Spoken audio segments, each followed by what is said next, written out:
ድንችና ካሮት በውስጣቸው ያለው ካርቦሃይድሬት እና ካሎሪ ልጆች ክብደታቸውን እንዲጨምሩ ወይም እንዲወፍሩ እንዲሁም አቅም ወይም ደግሞ ኢነርጂ እንዲኖራቸው ያግዛል።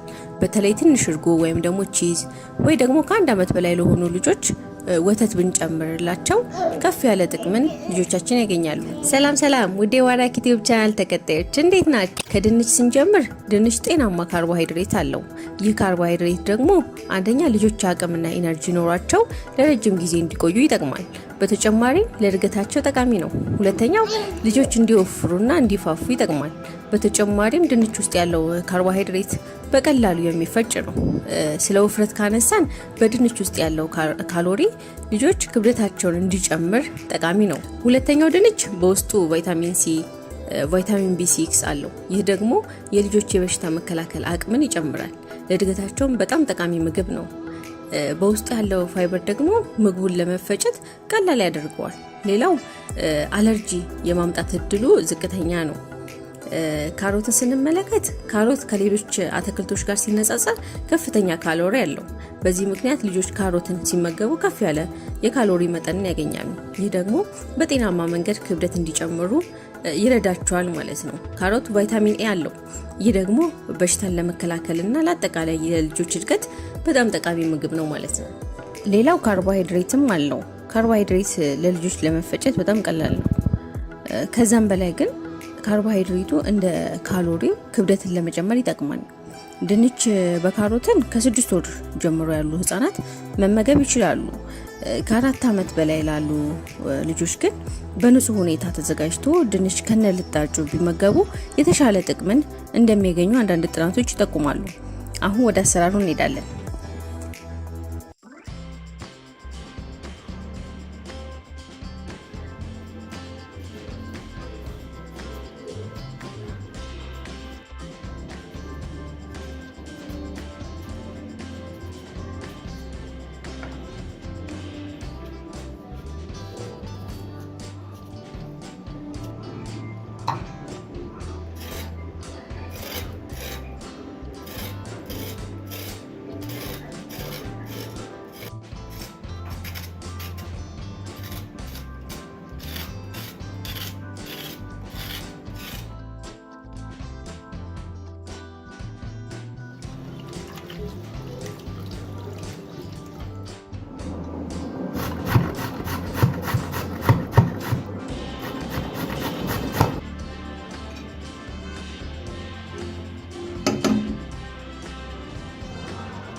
ሁላችንም ልናገኘው የምንችለው እንጀራ ለልጆቻችን እድገት በሽታን ለመከላከልና ለጥንካሬ ያግዛል። ከተለያዩ ጥራጥሬዎች የሚዘጋጀው ሽሮ ደግሞ ለልጆቻችን በጣም አስፈላጊ የሆኑ ንጥረ ነገሮች አሉት። ዛሬ ለልጄ የማዘጋጅለት ምግብ ከነዚህ ንጥረ ነገሮች የተዘጋጀ ሽሮ በእንጀራ ነው። እንጀራው ለልጆች ጠቃሚ የሆነ ንጥረ ነገሮች አሉት። ፋይበር፣ ካርቦሃይድሬት፣ ካልሲየም እና አይረንን በውስጡ ይይዛል። እነዚህ ንጥረ ነገሮች ለልጆች ጠቃሚ ከመሆናቸውን በተጨማሪ የግሉተን ችግር ላለባቸው ልጆች ከግሉተን ነፃ በመሆኑ ተመራጭ ነው። ያለው ስስ ቴክስቸር ደግሞ ልጆች በቀላሉ እንዲያኝኩትና እንዲፈጭላቸው ያደርጋል። ሽሮ የተዘጋጀው ከባቄላ፣ ከአተርና ከሽምብራ ነው። እነዚህ ጥራጥሬዎች ተቀራራቢ ጥቅም አላቸው። ከሽምብራ ስንጀምር ሽምብራ ከእንስሳት ተዋጽኦ ውጪ ፕሮቲንን ለማግኘት ተመራጭ ነው። ይህ ፕሮቲን ከ6 ወር ጀምሮ ያሉ ህፃናትን ይደግፋል። ለህፃናት እጅግ አስፈላጊ የሆነውን አሚኖ አሲድን በውስጡ ይገኛል። ሌላው ፋይበር አለው። ፋይበር ደግሞ ለጤናማ የምግብ መፈጨት ይጠቅማል። በተጨማሪም በሽታን የመከላከል ኃይልን ለማሳደግ፣ ሴሎች በተገቢ ሁኔታ እንዲመረቱ ለማድረግ ይጠቅማል። ያለው ካርቦሃይድሬት ደግሞ ልጆች ረጅም ጊዜ ኢነርጂ ኖሯቸው እንዲቆዩ ያደርጋል። ሌላኛው አተር ነው። አተር እንደ ሽምብራ ፕሮቲን፣ ፋይበር፣ አይረን እና ካርቦሃይድሬት አለው። ሌላኛው ባቄላ ነው። ባቄላ ያለው ፕሮቲን ለልጆች ፈጣን እድገት አስፈላጊ ነው። በተጨማሪም እንደ ሽምብራና አተር ጠቃሚ ንጥረ ነገሮችን ይዟል። እነዚህ ጥራጥሬዎች ባላቸው ፕሮቲን፣ ፋይበር እና ካርቦሃይድሬት ቢመሳሰሉ መጠነኛ ልዩነት አላቸው። ለምሳሌ ሽምብራ ከሌሎቹ ከፍ ያለ አይረን እና ዚንክ አለው። ባቄላ ደግሞ ከፍተኛ ፎሌት አለው። ያ ደግሞ ለልጆች እድገት ጠቃሚ ነው። በውስጡ ያለው ንጥረ ነገር ደግሞ ከሌሎቹ በተለየ የበሽታ መከላከል አቅምን ያሳድጋል።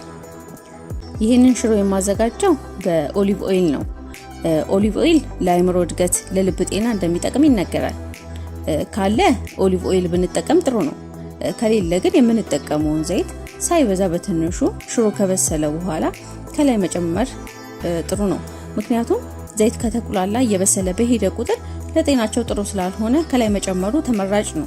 ሌላው ሽሮ በእንጀራ ፈትፍቼ ካዘጋጀው በኋላ አቮካዶ አድርጌያለሁ። ስለ አቮካዶ ከዚህ በፊት የሰራሁት ቪዲዮ አለ። አሁን ወደ አሰራሩ እንሄዳለን።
ይህንን ምግብ ለማዘጋጀት ስኳር ድንች፣ ጥቅል ጎመን፣ ዘይትና ነጭ ሽንኩርት ያስፈልገናል። መጀመሪያ አጥበን ከትፈን ያዘጋጀነው ስኳር ድንች እንጥደዋለን። እንደዚህ ከትፈን ስንጥደው ውስጡ ቶሎ ይበስልልናል። ስኳር ድንች ጤናማ ከሚባሉ ምግቦች አንዱ ሲሆን የበሽታ መከላከል ኃይልን ለማሳደግ ለጤናማ ሆድና ልጆች ኢነርጂ እንዲኖራቸውም ይጠቅማል።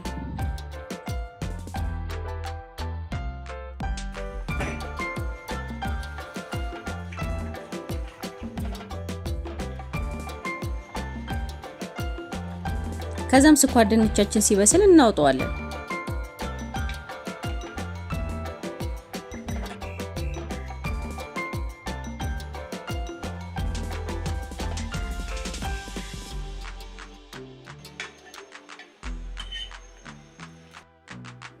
አጥበንና ለልጆቻችን ለአመጋገብ ምቹ አድርገን የከተፍነውን ጥቅል ጎመን ድስት ውስጥ እንጨምራለን።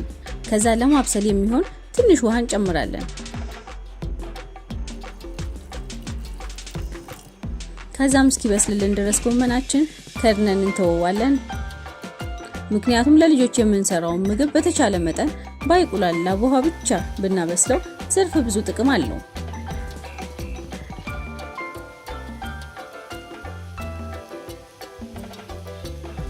ጎመናችን ሲበስል ትንሽ ኦሊቭ ኦይል ወይም ደግሞ የምንጠቀመው ማንኛውም የምግብ ዘይት እንጨምራለን። ትንሽ ነጭ ሽንኩርቱ ቴስቱ ስለሚከብዳቸው ማብዛት የለብንም።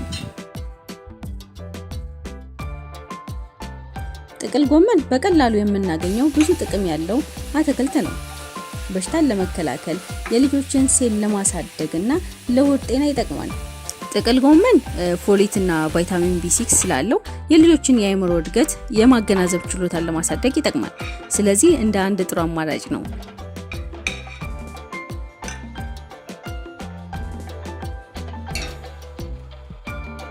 ከበሰለ በኋላ ከስኳር ድንቹ ጋር በዚህ አይነት ሹካ ተጠቅመን እንፈጨዋለን። በዚህ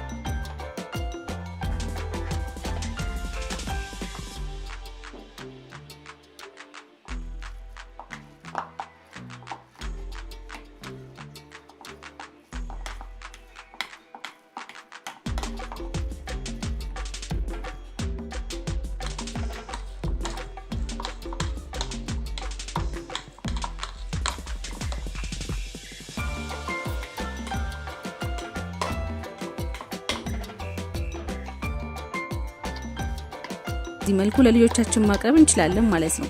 ከፍ ላሉ ልጆች ደግሞ ዳቦ ላይ በመቀባት መስጠት እንችላለን። ነገር ግን ከአንድ ዓመት በታች ያሉ ልጆች ዘይትና ነጭ ሽንኩርትን ባንጠቀም ይመከራል።